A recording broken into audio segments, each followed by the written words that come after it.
Assalamu alaikum, my dear students. I am your teacher Raja Toyer, teacher Government UPS Valrama, Zul Mawa. This is class 6th and the subject is English. And the topic is Musa Ali's camel, and we are doing the exercise portion of this chapter, and so far we have done many questions of this part of this exercise, that's a part of this chapter. And today we will do the grammar portion of this chapter, and in grammar portion the first question is study this sentence. आज हम इसका थोड़ा grammar portion करेंगे. Grammar का कुछ portion दिया हुआ इस चैप्टर का, तो इसको हम आज करेंगे. तो इसके जो ग्रामर पोर्शन का जो फर्स्ट वाला क्वेश्चन है, that is study this sentence. तो हम सेंटेंस को पहले पढ़ेंगे, तो इसके बाद हम देखेंगे हमें क्या करना है. It is the valley of Kashmir that contains glorious mountains, gardens, secret places and the world's famous lakes.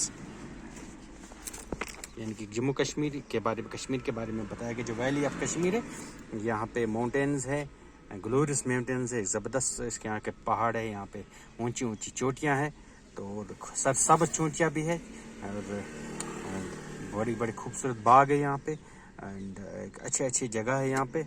तो वर्ल्ड दुनिया के बेहतरीन जो तालाब यहाँ पे पाए जाते हैं, जैसे झील डल है, झील वलोर है, बाकी झीलें हैं. तो बहरहाल this sentence has two parts. जो हमने सेंटेंस जो हमने पढ़ा, इसके दो पार्ट्स हैं.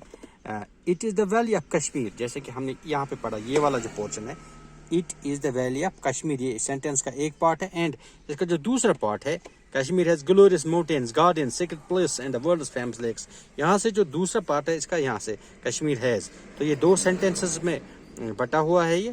तो इस जो पूरा सेंटेंस है, but in the second part, instead of Kashmir we have used that which refers to Kashmir. तो सेकंड पार्ट में जहाँ पे हमने जो इस पे कश्मीर के बारे में ही जिक्र किया है, लेकिन कश्मीर का नाम लिए बगैर हमने वहाँ पे जो वर्ड यूज़ किया है, दैट का हमने इस्तेमाल किया, जो कि दैट जो इशारा कर रहा है कश्मीर की तरफ से, which indicates which signals, which indicates towards the Kashmir, name of Kashmir. And but in the second part we use that which refers to Kashmir when words like that, who and which, in fact most of the WH words refer to a noun that has been mentioned before. It is called a relative pronoun. कहते हैं कि ये जो word है, जैसे हम that इस्तेमाल करते हैं या हु करते हैं इस्तेमाल, एंड विच, ऐसे वर्ड इसका हम सेंटेंस में इस्तेमाल करें, क्योंकि इनका जो नाउन है वो पहले भी रेफर हुआ होता है सेंटेंस में. तो इन वर्ड्स को हम रिलेटिव प्रोनाउन कहते हैं. तो इन वर्ड्स को हम क्या कहते हैं, रिलेटिव प्रोनाउन. जैसे प्रोनाउन, मेन प्रोनाउन होते हैं ही, शी वगैरह, लेकिन ये जो दैट, हु, विच, ये हो गए रिलेटिव प्रोनाउन, इन्हें हम रिलेटिव प्रोनाउन कहते हैं. तो इन द फॉलोइंग सेंटेंसेस, नीचे कुछ सेंटेंसेस दिए हुए हैं. The underline words are all relative pronouns and are the clause that begins with a relative pronoun is called a relative clause. नीचे कुछ सेंटेंसेस है, इनमें जिनको अंडरलाइन किया हुआ है इन वर्डों को, ये सारे के सारे रिलेटिव प्रोनाउन हैं, रिलेटिव प्रोनाउन हैं. And the clause that begins with the relative pronoun, और जो क्लॉज रिलेटिव प्रोनाउन के साथ शुरुआत जिस क्लॉज की होती है उसे हम रिलेटिव क्लॉज कहते हैं. जैसे फॉर एग्जाम्पल मैं आपको समझाता हूँ. जैसे ये एक सेंटेंस है, यहाँ से एक नया क्लॉज शुरू हो जाता, Who lives in, यहाँ पे अहमद इज द बॉय, ये सेंटेंस का एक हिस्सा है. अहमद इज द बॉय, यहाँ पे एक मैन नाउन जहाँ पे इंडिकेट हुआ है Ahmed is the boy. Then who lives in, who indicate करता है हमें, इशारा दे रहा है अहमद की तरफ. अहमद की जगह यहाँ पे हु इस्तेमाल हुआ, जो इसके जो ऑलरेडी अहमद इस्तेमाल हो चुका है सेंटेंस में, अब हु इसकी तरफ इशारा कर रहा है. तो हु हो गया रिलेटिव प्रोनाउन. एंड ये जो दूसरा क्लास, यहाँ पर तक हो एक क्लास, यहाँ से दूसरा क्लास शुरू हो जाता है सेंटेंस का दूसरा हिस्सा, who lives in next door. तो जो क्लास इन रिलेटिव प्रोनाउन से शुरू होता है उन्हें हम रिलेटिव क्लॉज कहते हैं. You got it? You understand it? I mean to say the sentence, the part of the sentence, the clause of the sentence which begins with a relative pronoun is called relative clause. तो उसको हम relative clause कहते हैं. तो मैं समझता हूँ शायद आप समझ गए होंगे मेरे कहने का मतलब क्या है. तो यहाँ पे इनमें जो ये सेंटेंस कुछ ये Ahmad is a boy who lives in next door neighbour next door. तो इसमें ये हु जो है ये रिलेटिव प्रोनाउन है. दूसरा सेंटेंस है this is the house which that Mohan lives in. तो यहाँ पे विच का भी इस्तेमाल कर सकते हैं, दैट का भी इस्तेमाल कर सकते हैं. तो ये दोनों के दोनों ये हैं जनाब, ये है क्या बोलते हैं इसको, रिलेटिव प्रोनाउन है. तो third one is that boy is the boy whose brother is a singer. Is that boy? Is that the boy? Is that the boy whose brother is a singer? तो इसके sentence का मतलब है is that the boy? क्या वो लड़का वही है? क्या वो लड़का वही है जिसका भाई सिंगर है, जिसका भाई गाना गाने वाला बंदा है, यानी कि सिंगर है, जो गाना गाता है उसे हम सिंगर कहते हैं. तो जो हुज है वो यहाँ पे इस बॉय की तरफ इशारा करते, ये हो गया ये रिलेटिव प्रोनाउन. तो यहाँ से अगर हम देखेंगे यहाँ से यहाँ तक ये, क्योंकि ये रिलेटिव प्रोनाउन से ये शुरू होता है दूसरा क्लास, तो इसे हम रिलेटिव क्लास कहते हैं. तो I think you got it. And then sometimes a relative pronoun can be omitted also. This is the photo I like the best, or that which I like the best. तो हम इस sentence को पढ़ेंगे. This is the photo I like the best. This is the photo, यही वो photo है जो मुझे जबरदस्त पसंद है. और या हम ऐसे भी लिख सकते हैं that I like the best. That I like the best. That I like the best. यहाँ पे हम that I like the best भी कर सकते हैं इस्तेमाल, which I like the best भी इस्तेमाल कर सकते हैं. बहरहाल now fill in the blanks with that, which, who, whose in the following sentences. Sometimes you can have a sentence without them. कहते हैं कि नीचे कुछ रिलेटिव प्रोनाउंस दिए हुए हैं, इनको हमें इन सेंटेंसेस में भरना है जो नीचे दिए हुए हैं. कहते हैं कि आप कभी कभार ऐसा भी होता है कि आपको इनके बगैर ही सेंटेंस मुकम्मल कर सकते हैं. For example sometimes you can have a sentence without them. कभी आपको सेंटेंस मिलेगा जिसमें रिलेटिव प्रोनाउंस का इस्तेमाल नहीं हुआ होगा. बहरहाल let's do this exercise and that's first one is do you know the teacher who dash year's best teacher award. Do you know the teacher dash won this year's best teacher award? हाँ, यानी कि क्या आप उस उस्ताद को जानते हो जिसने इस साल का बेस्ट टीचर अवार्ड जीता है. तो हम यहाँ पे लगेगा रिलेटिव जो प्रोनाउन, वहाँ यहाँ पे हु इस्तेमाल होगा. तो then we will say do you know the teacher who won this year's best teacher award. Then second one is, तो यहाँ पे who लगेगा. The food dash we get gives us energy. तो इसमें the food which we eat, जो ग़िज़ा हम खाते हैं उससे हमें एनर्जी मिलती है. तो इसमें हम which जो है ये रिलेटिव प्रोनाउन है, ये इस्तेमाल करेंगे. तो तीसरा है third one is the picture dash she gave me actually belongs to Nisha.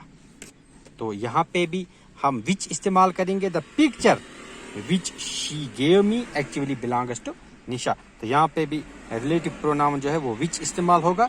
तो then fourth one, uneasy lies the head dash wears the crown. तो ये एक फ्रेजल सेंटेंस है.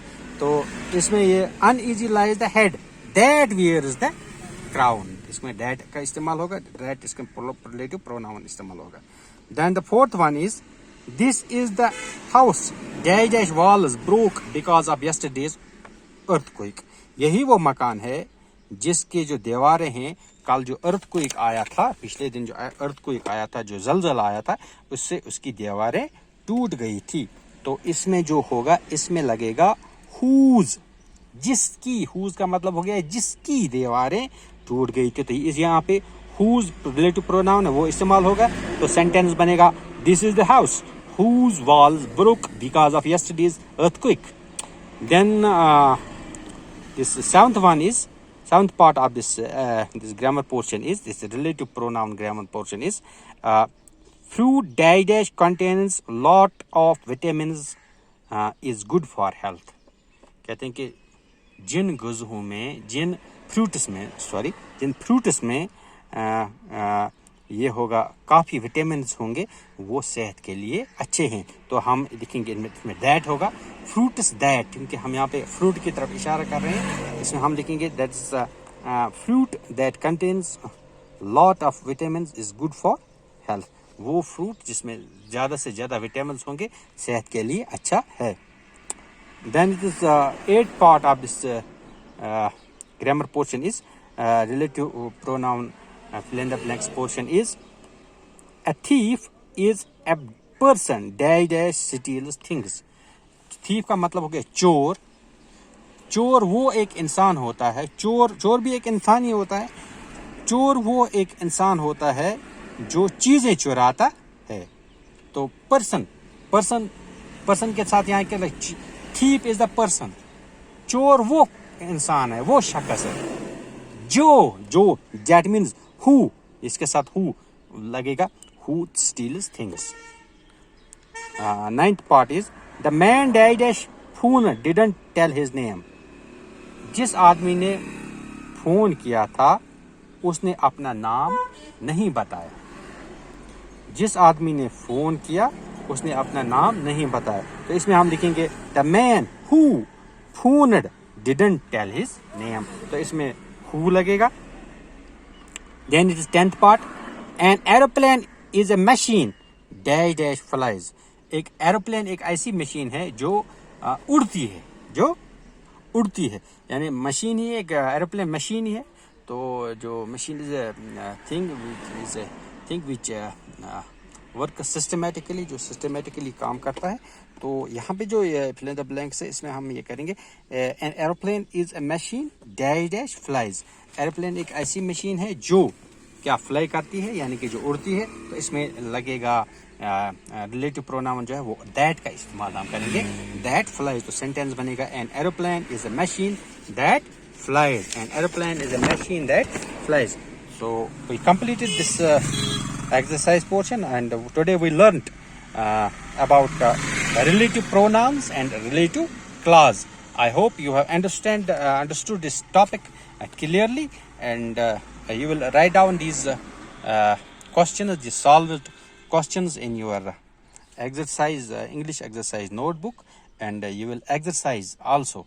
You will write some simple sentences and try to use these relative pronouns in that. थोड़े छोटे sentences आप इस्तेमाल करेंगे तो आप छोटे और simple से sentence का आप इस्तेमाल लिखना चाहिए घर में आपको. simple sentences. तो आप इससे क्या हो जाएगा, आप जब इस पे थोड़ा बार रिपीटेडली करेंगे तो इंशाल्लाह आप इस जो ग्रामर वर्क है तो इसको आप समझने में इसको हम अच्छी तरह समझ पाएंगे. You will learn it very much easily if you practice it on daily basis. अगर आप इसको प्रैक्टिस करेंगे तो इंशाल्लाह आप इसको सीखेंगे, आप अच्छी तरह करेंगे. So I think this is all for today, and tomorrow we will meet with another topic, another question and of this topic, and till then it's goodbye family, and stay at home and stay safe. Maintain social distances and avoid social gatherings. Use masks if you need to go outside your homes, and wash your hands thoroughly couple of times a day with any kind of soap. You can use hand sanitizers also. These things will help you. You can also take nutritious diet, vitamin rich diet, protein rich diets will help you to fight against this deadly coronavirus which has turned the shape of pandemic through out the world, جس نے ایک خطرناک صورتحال اختیار کی ہوئی ہے. And انشاءاللہ by following these things and you will be able to come out from this chronic and anxietic situation which very much worried, which has create panic in the whole community, in the whole society, in the whole human community rather. And with these words I say goodbye to you. Tomorrow we will meet again. Assalamu alaikum wa rahmatullahi wa barakatuhu.